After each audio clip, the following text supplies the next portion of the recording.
Sequence and series के कुछ और क्वेश्चंस हम लोग कर रहे हैं। पहला क्वेश्चन है how many terms are there in the sequence. इस सीक्वेंस में कितनी टर्म्स हैं, जिसकी फर्स्ट टर्म है 1/128, दूसरी है 1/64, 1/332 एंड अप टू 64। तो जनाब नंबर ऑफ टर्म्स हम लोगों ने फाइंड करनी है कि if this is our first term, this is our second term, this is our third term and this is our what term, 64 हमारी कौन सी टर्म है। तो ये चीज हम लोगों ने फाइंड करनी है। तो सबसे पहले हम लोगों ने ये देखना है कि ये एक अर्थमेटिक सीक्वेंस है या ज्योमेट्रिक सीक्वेंस है। जब हमें ये पता चल जाएगा कि if it is an arithmetic sequence और ज्योमेट्रिक सीक्वेंस, तो फिर हम लोग इसमें ये देख लेंगे कि ये हमारी nth टर्म है। तो nth टर्म दी हुई है और हमने n फाइंड करना है। ये काम हम इससे पहले भी कर चुके हैं। तो ये एक इजी क्वेश्चन है, रिलेटिवली इजी क्वेश्चन है, इसमें कोई डिफिकल्टी नहीं है। हाँ, शायद बच्चे फ्रैक्शन से थोड़ा परेशान हो रहे थे, तो फ्रैक्शंस की प्रैक्टिस करना बहुत ज़्यादा ज़रूरी नहीं है। आप कैलकुलेटर के ऊपर बहुत इजीली इन तमाम फ्रैक्शंस को आपस में इनको सॉल्व कर सकते हो और फ्रैक्शंस में डील कर सकते हो। There is no problem with that. अच्छा जी, अर्थमेटिक सीक्वेंस क्या है? ये एक अर्थमेटिक सीक्वेंस है या ये एक अर्थमेटिक ज्योमेट्रिक सीक्वेंस है? दिखने में जनाब ये लग रहा है कि इसमें क्या ऐड करें 1/128 में जो 1/64 बन जाए, और ये थोड़ा हाफ हाफ की फीलिंग आ रही है। अच्छा, 1/128 था, फिर 1/64 हुआ, फिर 1/32 हुआ। तो ये अर्थमेटिक सीक्वेंस नहीं है, ये एक ज्योमेट्रिक सीक्वेंस है। तो पहले जो है ना वो और हमें करना चाहिए कि एक ज्योमेट्रिक सीक्वेंस है कि नहीं है। तो ज्योमेट्रिक सीक्वेंस का टेस्ट परफॉर्म करते हैं। थर्ड टर्म है जनाब 1/32, इसको मैं डिवाइड करता हूँ 1/64 के साथ, तो हमारे पास क्या आंसर आता है? कैलकुलेटर पे करें। आप जब इसको कैलकुलेटर पे सॉल्व करेंगे तो आपके पास आंसर आएगा 2। ठीक है जी, मैं कैलकुलेटर पे नहीं सॉल्व कर रहा, मैं आपको यहाँ पे करके बता रहा हूँ। 1/32 रहेगा, मल्टीप्लीकेशन के साइन से उसके बाद वाली फ्रैक्शन उल्टी हो जाएगी, तो दिस विल बी 2। तो मैंने थर्ड टर्म को सेकंड टर्म पे डिवाइड किया तो मेरे पास आंसर आया 2। अब मैं सेकंड टर्म को फर्स्ट टर्म पे डिवाइड करता हूँ तो क्या मेरे पास यही आंसर आता है? सेकंड टर्म है जनाब 1/64, इसको मैंने डिवाइड करा है 1/28 के साथ। और जब मैं इसको सॉल्व करता हूँ तो दिस इज 1/64 मल्टीप्लाई बाय 128/1, और ये जब आपस में कटेंगे तो आंसर आएगा 2। यस, ये भी 2, ये भी 2। तो हमें क्या पता चला कि this is a geometric sequence, right. अब मैंने ज्योमेट्रिक सीक्वेंस में nth टर्म का फॉर्मूला लगा के ये फाइंड आउट करना है कि ये जो नंबर दिया हुआ है हमें, this number is what term of this geometric sequence. Your first term is equal to 1/128. Your common ratio is 2, जो कि अभी हमने फाइंड आउट भी किया। यहाँ से भी 2 निकला था, यहाँ से भी 2 निकला है। और आपके पास nth टर्म है जी 64, आपने n फाइंड करना है। तो nth टर्म का फॉर्मूला जो होता है वो होता है जी first term multiply by r raise to power n-1। First term आपको दी हुई है 1/128 है, सॉरी nth टर्म आपको दी हुई है which is equal to 64। First term is 1/128, common ratio is 2, और उसके बाद n आपने फाइंड करना है। ठीक है जी, n-1 लिख देते हैं। अच्छा, अब इसको सॉल्व करने लगे हैं तो क्यों ना हम ऐसे करें कि जो 128 है इसको ले जाकर 64 से मल्टीप्लाई कर दें। तो 128 multiply by 64 will be equal to 8192 will be equal to 2 raise to power n-1। Okay, अच्छा जी, अब हमारे पास अननोन वेरिएबल पावर में है तो हम क्या कर सकते हैं कि हम दोनों तरफ लॉग ले लेते हैं। जब हम इस तरफ लॉग लेंगे तो ये बनेगा log ऑफ 8192, और जब हम इस तरफ लॉग लेंगे तो ये बनेगा log of 2 raise to power n-1। Log की एक प्रॉपर्टी ये होती है कि अगर आप एक ऐसे नंबर का लॉग ले रहे हैं जिसकी पावर है तो इसका आंसर एग्जैक्टली उसके इक्वल आएगा कि आप उस पावर को उस लॉग से मल्टीप्लाई कर रहे हैं। यानी कि कहने का मतलब ये है कि 2 रेज टू पावर 4 का अगर आप लॉग ले रहे हैं तो जो इसका आंसर आता है वो एग्जैक्टली उसके इक्वल होता है जो 4 मल्टीप्लाई बाई लॉग ऑफ 2 के इक्वल होता है। ठीक है जी, तो इसी प्रॉपर्टी को जब हम यूज करेंगे यहाँ पे तो हम इसको कह सकते हैं कि the log of 8192 is equal to n-1 multiply by log of, right. तो ये जो पावर थी हमने लॉग से पहले लिख दी। अब जब हम इसको फर्दर सॉल्व करेंगे तो यहाँ पे सॉल्व करते हैं। यहाँ पे ये जो log 2 है मल्टीप्लाई हो रहा है, उधर जाके डिवाइड कर देते हैं। तो log of 8192 divided by log of 2 is equal to n-1। तो log of 8192 divided by log of 2 जब आप कैलकुलेटर पे करेंगे तो आपका आंसर आएगा जनाब 13। तो 13 is equal to n minus 1 और n क्या होगा जी, माइनस 1 तो जाके प्लस हो जाएगा 14। तो ये जो 64 है ये 14th टर्म है इस सीक्वेंस की। दिस वाज द क्वेश्चन जो कि उन्होंने हमसे पूछा हुआ था और हमने इसको सॉल्व करके दिया। तो option B is your correct answer. हम लोग मूव करते हैं जनाब अपने नेक्स्ट क्वेश्चन की तरफ, which is 3 numbers are in AP. 3 number हैं जो एपी में है, ठीक है जी, और उनका सम 21 है। ये बिल्कुल वैसे ही सवाल है जो भी हमने एक दो वीडियोस पहले किया है, उनमें भी हमने ये चीज डिस्कस की थी कि जब हमारे पास इस तरह के नंबर्स की आइडेंटिफिकेशन, खास तौर पर जब 3 नंबर्स की बात आती है, तो बजाय इसके कि हम इसको सॉल्व करें, हमें चाहिए कि हम इसको ऑप्शन एनालिसिस कर लें, जिससे हम ज्यादा इजीली ऑप्शन करेक्ट आंसर की तरफ पहुंच सकते हैं। तो उसने कहा 3 नंबर्स हैं वो एपी में है। फर्स्ट टर्म है जी A1, सेकंड टर्म है A2 और थर्ड टर्म है A3, ये AP में है। पहली बात तो ये बताई। फिर उसने बताया कि इन दोनों को जब हम सम करते हैं तो first term plus second term plus third term, तो हमारे पास आंसर किसके इक्वल आता है।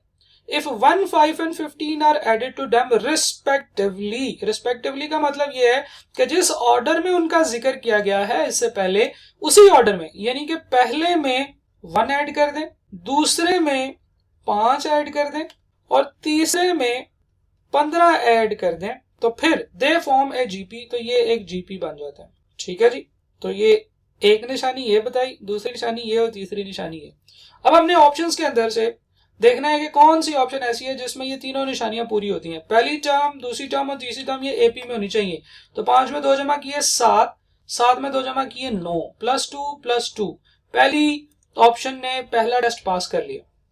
9 में क्या ऐड या लेस करें कि 5 आ जाए, तो इसमें कॉमन रेशियो है 4 की, -4 की, और यहाँ पे क्या -4 करके ये 1 बन रहा है, नहीं, तो ये एक अर्थमेटिक सीक्वेंस ही नहीं बन रहा, तो ये पहला टेस्ट ही फेल हो गया। ये बच्चा तो यहीं से निकल गया, ये तो AFC से ही CA में से निकल गया, राइट, क्योंकि ये पहला टेस्ट ही फेल हो गया। अच्छा, आगे है जी 7, 5 और 9, 7, 5 और 9। क्या ये एक अर्थमेटिक सीक्वेंस है? 7 में से क्या माइनस करें कि 5 आ जाए, -2, तो आगे भी तो -2 ही फॉलो होना चाहिए। ये तो -2 नहीं है, ये तो +4 है, तो ये भी एक अर्थमेटिक सीक्वेंस नहीं है। तो हमने सिर्फ पहले टेस्ट को ही देखते हुए दो ऑप्शंस को एलिमिनेट कर दिया। अब इसका ये हरगिज मतलब नहीं है कि ऑप्शन 3 ठीक है, क्योंकि यहाँ पे नन ऑफ दीज लिखा हुआ है।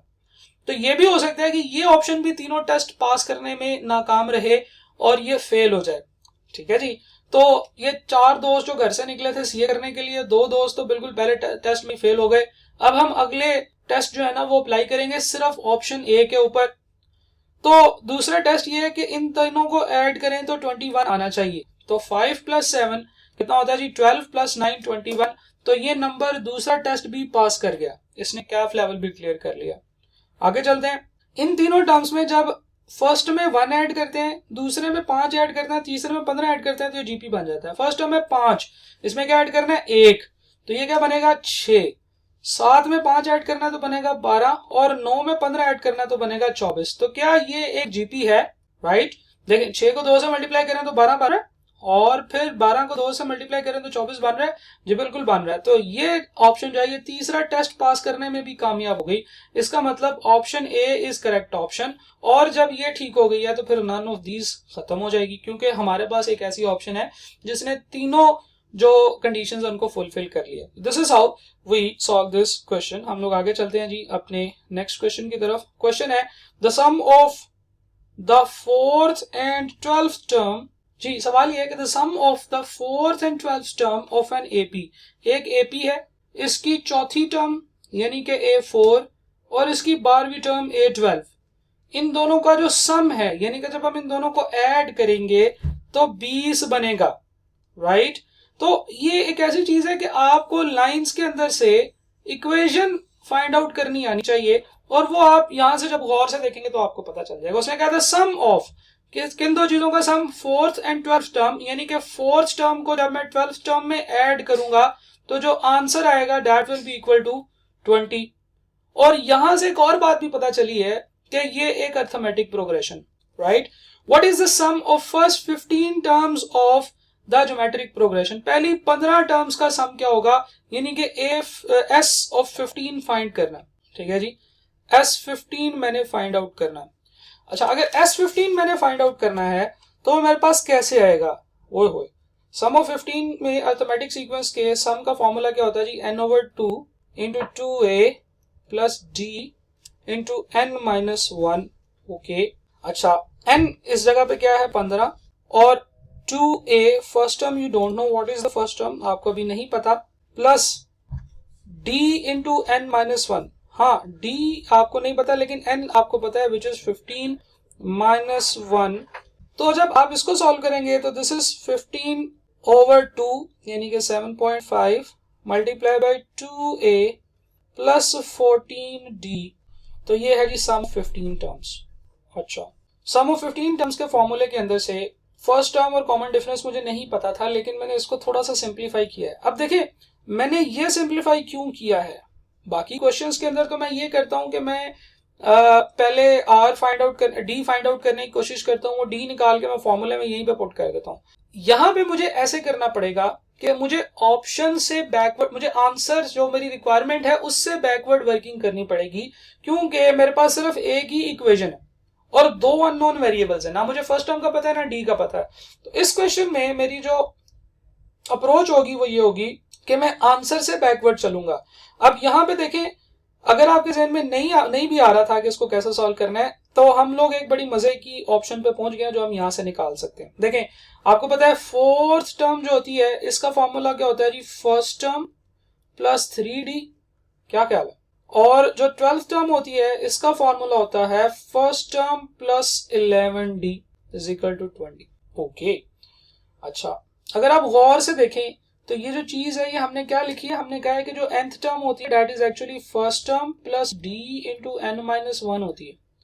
तो जब मैं फोर्थ टर्म की बात करूंगा तो मैं लिखूंगा first term plus d into 4-1, यानी कि a4 will be equal to first term plus 3d जो मैंने ये लिखा है. सिमिलरली जो 12th टर्म होगी वो फर्स्ट टर्म प्लस 11d के इक्वल होगी. तो first term plus first term will be equal to 2 first terms और 3d plus 11d will be equal to 14d. तो ये मेरे पास आ रहा जी 20. अब देखिए ये सारा का सारा फैक्टर मेरे पास यहाँ पे मुझे फॉर्मूले में भी नजर आ रहा. तो मुझे चाहे a और d का आंसर नहीं पता, लेकिन मुझे 2a प्लस 14d चाहिए था और मुझे 2a प्लस 14d का आंसर इसमें से मिल गया है. ओके, तो मैं इसको यहाँ पे पुट करते हुए सॉल्व करूंगा. Sum of 15 terms will be equal to 7.5 multiply by 2a plus 14d का आंसर क्या है 20. तो 20 multiply by 7.5, sum of first 15 term will be equal to 150. This is the correct answer. 20 multiply by 7.5 option A.